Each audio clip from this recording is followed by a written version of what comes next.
Hi, Selfcast Dad here, and we are back again with some more Sunless Sea. So we're gonna go ahead and just continue, jump right in, right where we left off.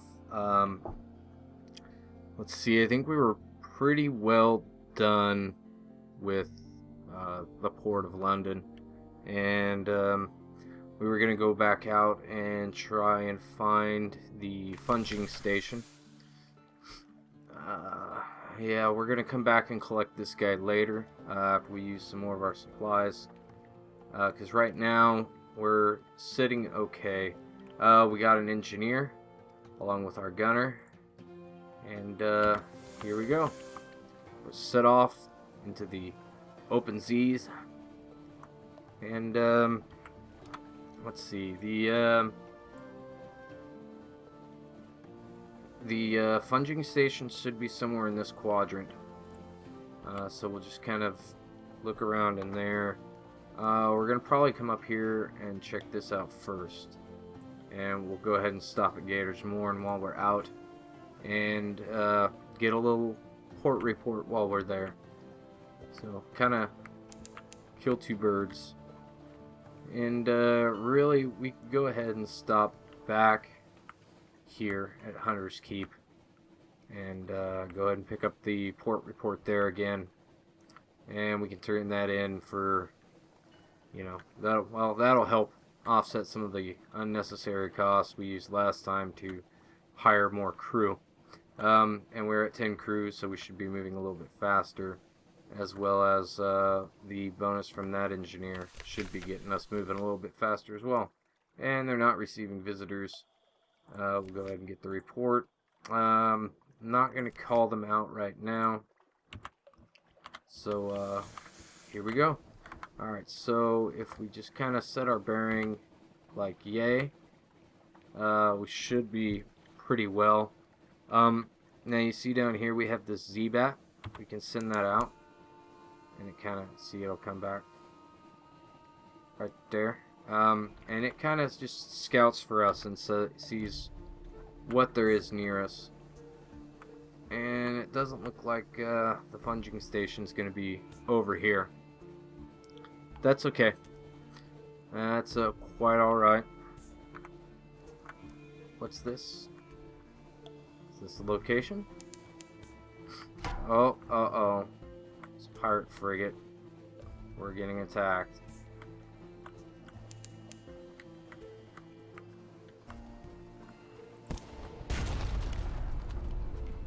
We're going to slow down just a little bit. Speed up. This is kind of cat and mouse. Just kind of trying to stay behind them. Now that doesn't work with fallen stone.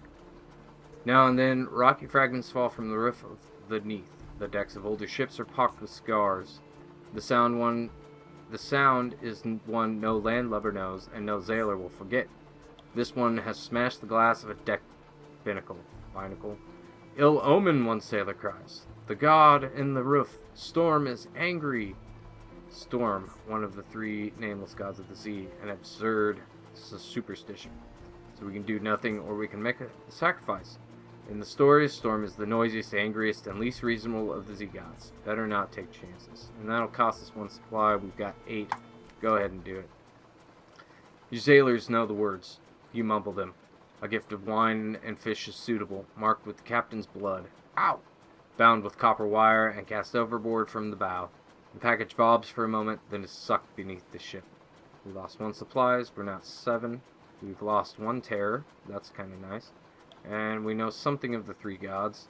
And we've gained Storm's attention.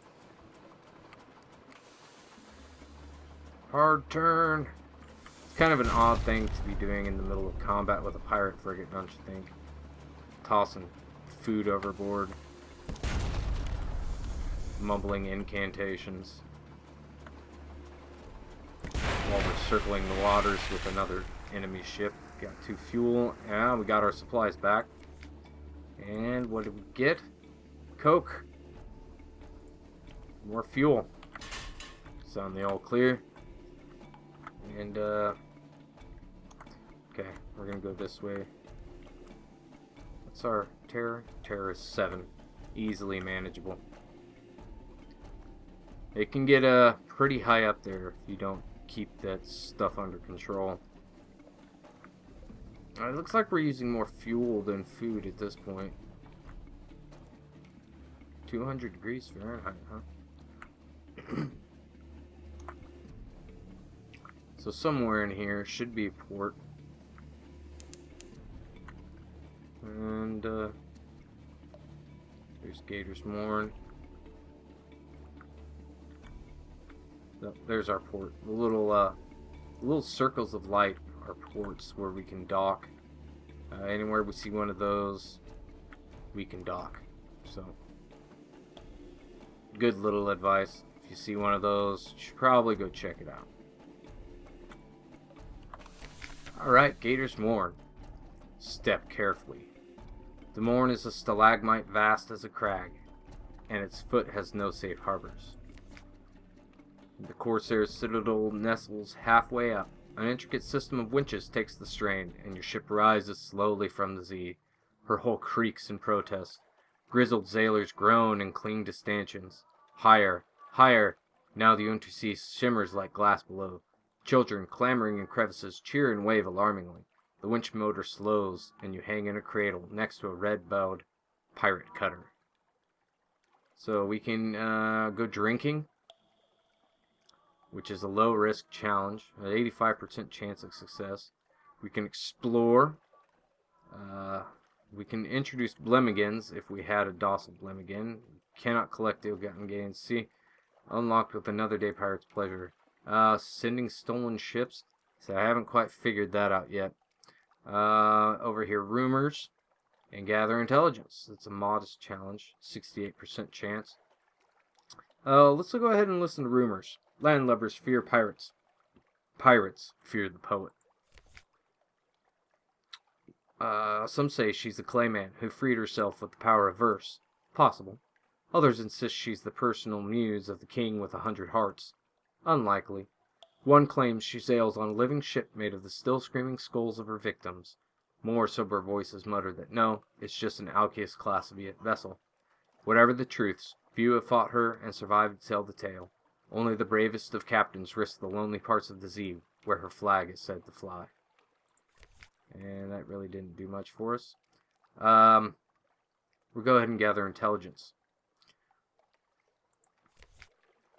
Gator's Morn swarms of pirates, smugglers, and captains of uncertain allegiance. You could learn a lot here, but you'll need to go carefully. Scarecrow, scarecrow. You're eavesdropping on the captain of a lean black cutter when her first mate spots you. In the ensuing fracas, one of your crew is smashed through a flimsy wooden rail. He falls 200 feet to be impaled on a smaller stalagmite in the shadow of the morn, and dies instantly. It's a painless death, but his slowly mummifying corpse will hang there for decades to come. Ships will salute it. Successive generations of children will name it, rename it, fling stones, dare each other to climb the pinnacle, and kiss its fleshless hand. We now have a port report, got a tale of terror, got 5 terror, and we failed and lost a crew. So, we'll go ahead and go to this low-risk challenge as well. That should help relieve some terror, maybe. A drinking den by the dock cradles is a good place for your crew to find companionship and let off steam. But although Gator's Morn is a free port, the Corsairs prefer their own and look askance at respectable Londoners. Your crew teaches the limpet a whole cycle of epically filthy sea shanties. At one point, you could swear you hear your name inserted in one of the more complex verses, but you maintain a diplomatic silence. We lost 5 terror, we lost 50 echo, and we succeeded in our challenge. So, let's go ahead and explore while we're here. There's a surprising quantity of actual landscape on the Morn. It's vertical, admittedly, but once you find the beast paths and urchin roads, you can traverse it as you would a rocky moor, with an additional throat full of lurching terror. An intriguing smell. Who will try? Who will buy? Street finder turns skewers on a grill. The mixed scents are nothing like anything sold in London. Try the grilled troglodyte pawns?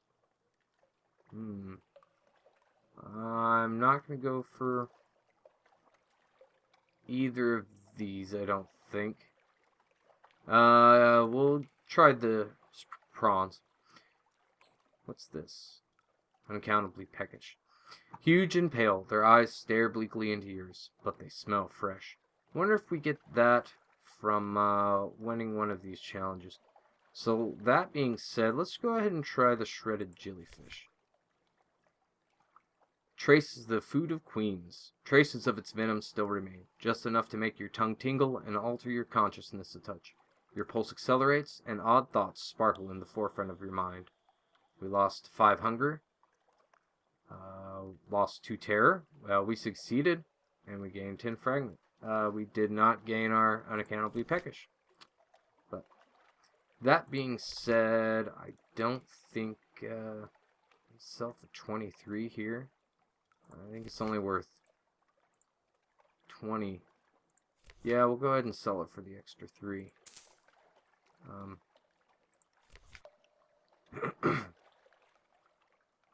You can sell other stuff here. Buy a concealed compartment. That might be handy at some point. Oh, we're off. Let's see, where should we go? I think we might just kind of swing back down around south this way. And if we don't find where we're looking for, then maybe we'll find something else a little bit lower. What's this?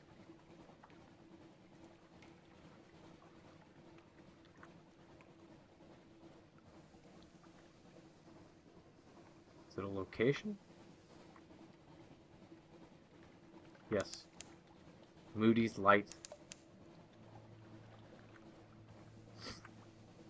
So every once when we hear the bells, we'll see a little light tower pop up here. That means we can do another story from the ports. And let's kind of keep this bearing. I think that looks like a good bearing. So we're just gonna kind of sail the open seas. We'll send out the Z-Bat. What's this? Pigmote Island, some distance to the southwest. Is that what this is? Yep, that's what this is. And we could dock here. Not sure that's what we really want to do right now. Found a Dubois Maelstrom right there. Should we go ahead and... Yeah, let's go ahead and dock here. Why not?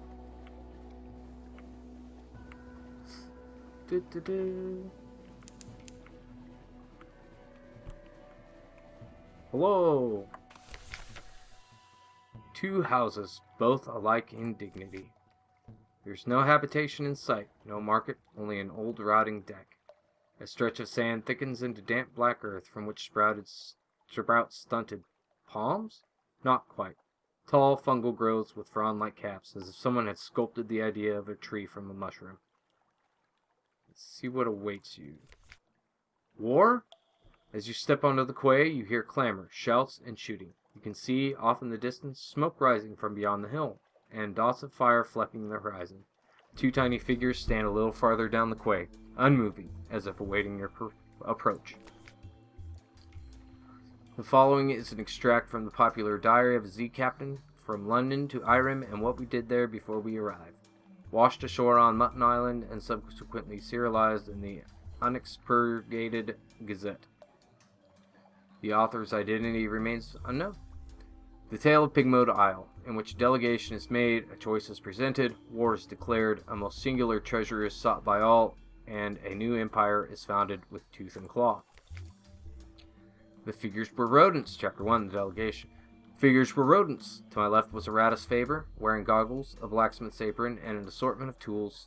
To my right, an unusually large guinea pig, wearing a helmet and breastplate reminiscent of nothing so much as the high Middle Ages.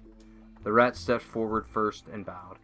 Welcome, Captain, to Rat Star Island. I am Edgar, 2nd Chief Engineer of the 3rd Rat Brigade. I invite you to avail yourself of food and fuel at our expense. The only cost to you is a choice. The rat stepped back at precisely the same moment, with what appeared to be the ease of long habit. The guinea pig scuttled forward and made a declamatory chirp.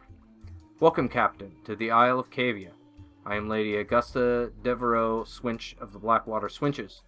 Seneschal to our King Grace Naw, first of his name, I invite you to avail yourself of food and fuel at our expense. The only cost to you is a choice." The two stood at attention, looking at me expectantly. I spoke to the chief engineer.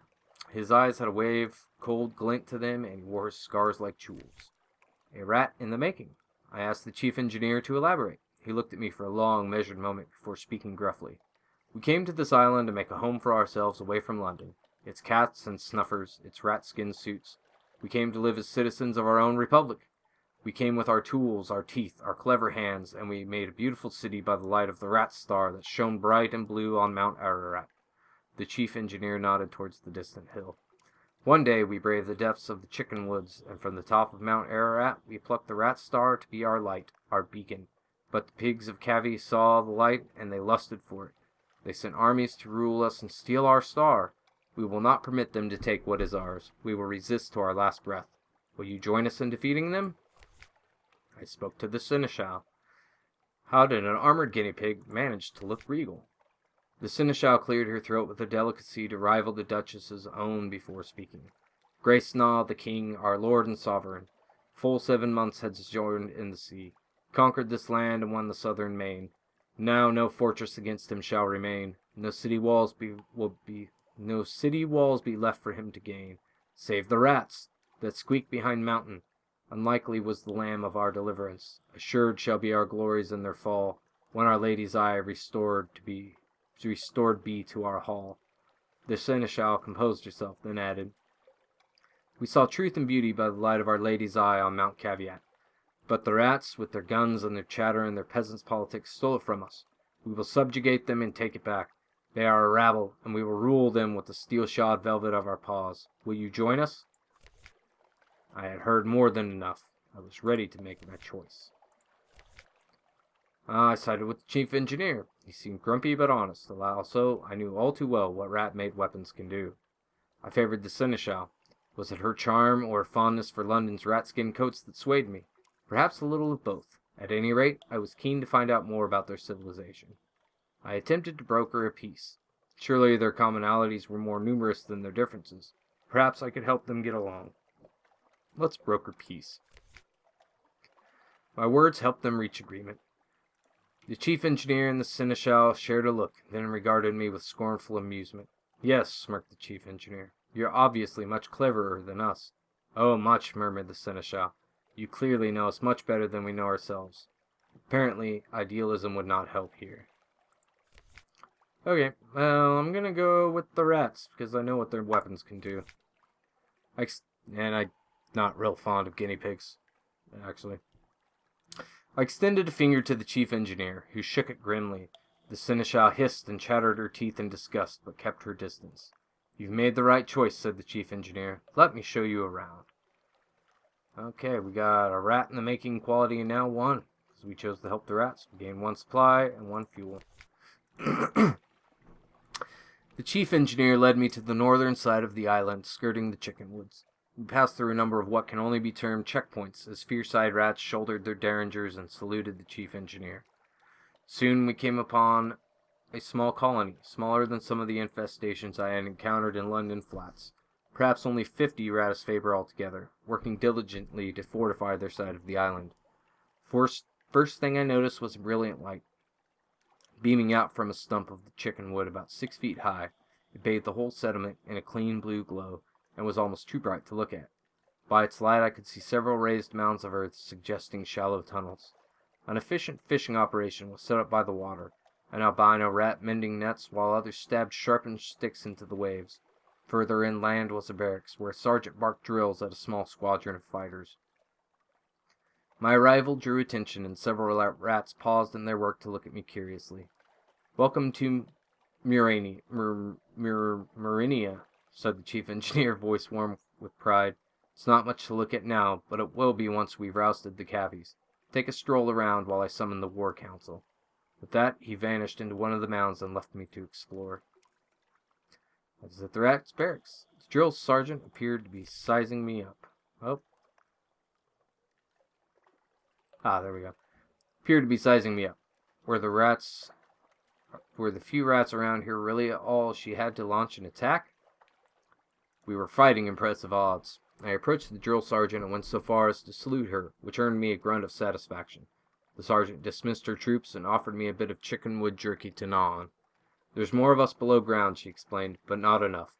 The cavies are bigger and there's more of them. We're better with weapons, but haven't got the stuff to make 'em with. Most of us came here as stowaways and brought nothing but food, tools, and the fur on our backs.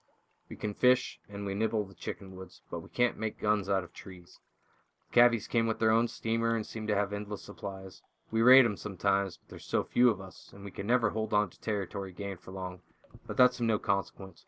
All we want is to be left in peace to build our republic, and the Rat Star, she added thoughtfully after a moment. Of course, we want that too. Let me take a closer look at the Rat Star. An excitable-looking rat was peering at it through smoky goggles, twitching her whiskers and making notes on what appeared to be real paper. It's not a star, of course. Not really. But try explaining that to the others. The chief engineer doesn't want me working too hard to convince them. Says this is better for morale. But just look at it. Look! She offered me her goggles. I managed to work them over just enough with one of my eyes to see the truth of what she was studying. It was scintillac, but unlike any I'd seen before. Blue as a sapphire, but more brilliant. Something about the clarity of its color was tremendously soothing. The chief science officer chittered with pleasure as I handed her goggles back. Those of us who've been to the Cavi side of the island and lived to tell of it say that there's plenty of glow there, plenty of bright in the water all around, but nothing like this. We took this from the island's center, Mount Ararat. Only it's not a mountain, of course, any more than this is a star. It's hollow. There's sweet water inside and coral crawling up the walls of it, but nothing that glows save this. It's ours now, and no one will take it from us. Let's go down the beach. Whoever heard of a rat mending a net? An albino rat smiled up at me from his mending work, looking dainty and a little shy. Chickenwood floats, especially when it's dried out and sealed, so we're able to paddle out a bit and cast our nets. We come up with all sorts of things. Blind fish, crabs, sometimes a chunk of broken tentacle. But the fishing would never be so good without the Rat Star, he beamed. I think it only draws a good fish and keeps the scary ones at bay. I know the chief science officer doesn't believe it, but I do. That light is our livelihood. Alright, I finished my exploration. The bells of the war council rang. I was summoned. Chief engineer emerged from underground with a motley assortment of other rats. He introduced them as weapons experts, strategists, and field commanders. So you're going to help us beat the cavies, he said, a hard edge to his voice. But how exactly? I had nothing to offer but my advice. King took it in desperation, if not gratitude. I offered my strategic assistance. We engineered a distraction that the LBs could use to plunder the Cavi ship and turn the tide in their favor. That's a low risk. I determined to take the lead. I had a ship, I had cannons. We would steer her to the southern side of the island and have at those uppity animals. It's only a 43% chance, but that's 85. Let's go with the low risk. Questing beast. I dressed up one of me sailors in a mess of shabby cloth smeared with prisoner's honey and instructed him to roll around in the black earth of the island. Soon we had a glorious mud monster to send thrashing through the chicken woods towards the cavies. The distraction worked perfectly. The cavies diverted their force towards our makeshift beast, leaving the rats with very little opposition as they plundered the grounded ship. They returned triumphant, as did my sailor, laughing, having led the cavies a merry chase. Within a few hours, the rats' diligence had resulted in the building of a remarkable cache of weapons with which they successfully routed their enemy. The rats, ever egalitarian, shared their spoils in addition to the promised food and fuel. Well, we got some parabola linen. We got our Pigmote spirit to 3. Got 10 fuel. That's a nice haul right there. Got 1 scintillac. Hail Murinia. Yay! Succeeded Vale's challenge. Our civilization quality is 5. And our might is 4. So, the House of Cavi had fallen. Murinia was triumphant. All that remained were the celebrations and the continuation of our voyage. Oh, how we feasted long into the night. Then, after all, what's a ship without a few rats? Let's invite one to join us. Chief engineer couldn't leave his colony, but he relayed my quest to his people. The albino rat I saw mending nets shyly stepped forward. I'm good at fixing things, he said earnestly, and I'd like to see more of the world. I waited for him to gather up some effects and say goodbye to his family before accompanying him on board. I lost, one civilization, and I got one albino tinkerer. And if I'm not mistaken, he might be an officer, but we can't check that now.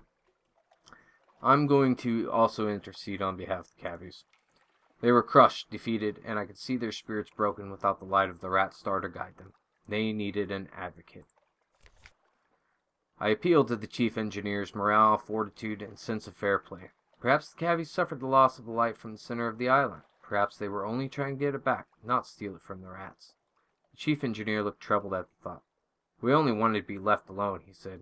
He looked towards the seneschal, haphazardly bandaged among the rats and other prisoners. Perhaps further negotiation is possible. As I left, I saw the albino rat timidly offering a young cabby prisoner a piece of fresh fish. So we got the quality up. So that's nice. And we forged peace. So we did forge peace. So we feasted long into the night, and then the wide dark sea beckoned. We had eaten our fill, and our business was concluded. It was time to continue our voyage and see what other wonders and terrors still awaited us. There, you finish your diary entry, and the final dregs of the rat's surprisingly good wine. They line up to salute you as you leave the victory banquet, escorting you to your ship through the foundations of their new republic. We lost hunger. We founded a nation. We got the report. That's what's important.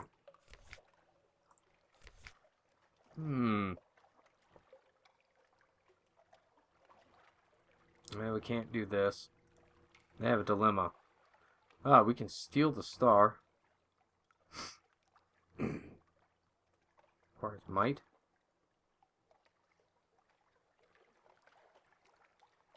Oh, no, their might quality gives us 18%. We can request repairs. These rafts will board even a sinking ship, provided the crew is willing to carry some of the heavier tools. Raises Pigmote's Isles civilization for better prices. How much does it cost? 130. Holy crap! I'm not paying 135 for. Well. Oops. Okay. Stupid Windows notifications. Yeah, I think we're done here. So, we'll see you guys later. We're out of here. So, we did some good. We did some bad, too. But, you know, hey. What are you gonna do? So, that being said, we got a whole bunch of fuel now. So, we may just continue south for a little bit.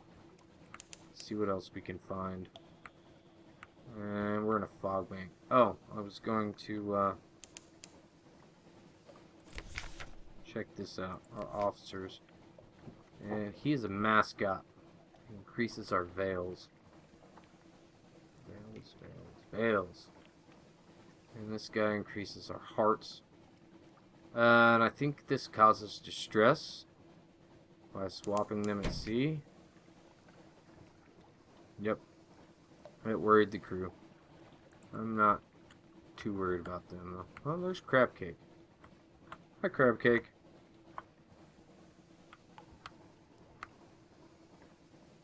And, let's see, how far south are we going to go? Maybe a bit further. I mean, we've got 15 fuel after all. As long as our supplies are lasting, that's really all that matters. That's the important thing, because I mean, really, we have plenty of fuel right now. Let's send the Z-Bat out. Ooh, what's this? The Salt Lions. Yep. Some distance to the south, huh? Like right here. Let's go ahead and drop in port here. I think we're right at our 30-minute mark, but I think that's okay. We'll go ahead and port here real quick. Just like that. And I guess we'll go ahead and end it here, and the next time we come back we'll go ahead and look at the salt lions and see what we can see. So anyways, I hope you guys enjoyed, and I can't wait to get back to the OTC with you. And so this is Selfcast Dad, and I will see you guys next time.